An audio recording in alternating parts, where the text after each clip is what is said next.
If your eyes are the windows to your soul, and your glasses are the windows to your eyes, then it's pretty important to find your perfect frames. That's why at Warby Parker, we've made shopping for eyewear as easy and fun as can be. Peruse endless styles in our stores, or use our app to virtually try on frames and get personalized recommendations. To find your next favorite pair of glasses, sunglasses, or contact lenses, or to locate your nearest Warby Parker store, head over to warbyparker.com. That's warbyparker.com. Bonjour, ici Patrick Pierrat. Ce bulletin audio Info Bref Matin vous est offert par YouSet. Voici l'essentiel des nouvelles en ce mercredi 29 avril. Le ministre fédéral des Finances, François-Philippe Champagne, a présenté hier le premier énoncé économique de printemps du gouvernement Carnet, ce qu'on appelle parfois le mini-budget. Le déficit fédéral a finalement été moins élevé que prévu. Il a été un peu inférieur à 67 milliards de dollars lors de l'exercice financier qui s'est terminé fin mars, alors que dans son plus récent budget, Ottawa prévoyait plutôt un déficit de plus de 78 milliards de dollars. Le gouvernement Carnet compte toujours équilibrer, d'ici 2028-2029, les dépenses de fonctionnement et les revenus. L'énoncé économique comprend de nouvelles dépenses pour aider financièrement les familles, ces dépenses-là avaient déjà été annoncées, et d'autres qui ont été annoncées hier pour recruter un grand nombre de travailleurs dans le secteur de la construction. Il y a aussi un investissement notable dans le domaine du sport. Pour en savoir plus, lisez notre article à infobref.com ou en suivant le lien dans la description de cet épisode. À Ottawa, le Parti libéral va désormais profiter d'une majorité à plusieurs niveaux. D'abord, les libéraux sont maintenant majoritaires à la Chambre des communes. Ils y occupent 174 sièges depuis l'entrée en fonction lundi de 3 députés libérales, dont Tatiana Auguste, qui ont été élus lors des dernières élections partielles. De plus, le gouvernement Carnet a fait adopter lundi soir une motion qui permet aux libéraux d'obtenir la majorité des sièges dans les comités parlementaires, qui examinent les projets de loi avant les débats en chambre.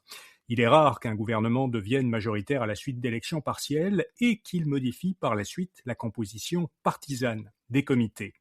Les partis d'opposition profitaient jusqu'ici dans les comités de la position minoritaire qui occupait les libéraux pour réclamer des comptes au gouvernement et exiger des documents. Ça leur sera désormais plus difficile. Le Québec a nommé une représentante pour la révision de l'accord Canada-États-Unis-Mexique.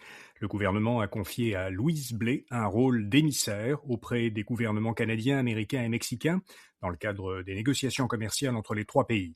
Louise Blais est actuellement conseillère stratégique pour le Conseil canadien des affaires. Elle a précédemment occupé des postes aux ambassades canadiennes à Washington, Paris et Tokyo et elle a été représentante permanente adjointe du Canada auprès des Nations unies. Santé Canada donne son feu vert à une version générique de l'Ozempic. Le Canada devient ainsi le premier pays du G7 à approuver une version générique de ce médicament. La version générique a été autorisée pour le traitement hebdomadaire des adultes atteints d'un diabète de type 2 afin de les aider à contrôler leur glycémie. L'Ozempic est par ailleurs également souvent prescrit pour la perte de poids. Le générique autorisé est fabriqué en Inde par les laboratoires Dr Reddy's. Le gouvernement fédéral dit qu'il examine 8 autres demandes d'approbation. Santé Canada précise que les médicaments génériques sont généralement vendus de 45 à 90% moins cher que le médicament original avec la marque originale. Un mot maintenant de notre commanditaire. Vos assurances auto et habitation vous coûtent trop cher? YouSet est la plateforme pour rapidement trouver la meilleure offre sur le marché. YouSet vous permet de comparer et d'acheter des polices d'assureurs québécois réputés en moins de 4 minutes, le tout 100% en ligne. Visitez youset.ca, youset.ca pour l'essayer dès aujourd'hui. Vous pouvez aussi cliquer sur le lien dans la description de cet épisode. Un Canadien sur 3 s'appauvrit ou s'endette pour se nourrir. Selon une étude de l'université Dalhousie d'Halifax, 34% des Canadiens disaient en mars qu'ils avaient puisé dans leurs économies ou emprunté pour payer leur nourriture. Les consommateurs estiment en moyenne que leur facture mensuelle de dépenses en alimentation, donc dépenses en épicerie mais aussi à l'extérieur de la maison, donc au restaurant, a augmenté de 23% en un an, soit une hausse de 4,6%. Les Émirats arabes unis quittent l'Organisation des pays exportateurs de pétrole, l'OPEP. Ce retrait de l'OPEP a causé une grande surprise. Il sera effectif dès vendredi. Le gouvernement émirati explique que cette décision lui permettra de répondre plus rapidement aux besoins changeants du marché, parce que le pays ne sera plus contraint de respecter les quotas de production qui sont imposés par l'OPEP à chacun de ses pays membres. Les Émirats arabes unis affirment qu'ils augmenteront leur production de façon progressive selon la demande et les conditions du marché. Ils disent aussi qu'ils continueront d'investir dans d'autres sources d'énergie, comme le gaz et les énergies renouvelables. L'Australie veut forcer les géants du web à rémunérer les médias. Le gouvernement australien a déposé un projet de loi pour obliger Meta, Google et TikTok à indemniser les médias locaux pour le contenu d'actualité qui est diffusé sur leur plateforme. Ce projet est un peu similaire à la loi canadienne qui est entrée en vigueur en 2023, une loi à laquelle Meta a échappé en cessant de relayer le contenu journalistique sur ses plateformes.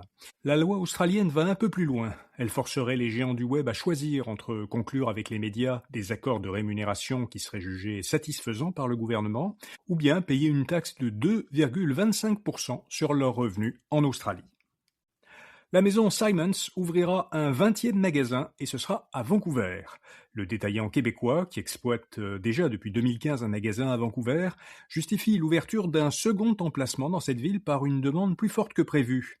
Le second magasin vancouverois doit ouvrir à l'automne 2027. L'entreprise a enregistré une forte croissance de ses ventes l'an dernier. Ses revenus ont augmenté de 25% pour atteindre 830 millions de dollars.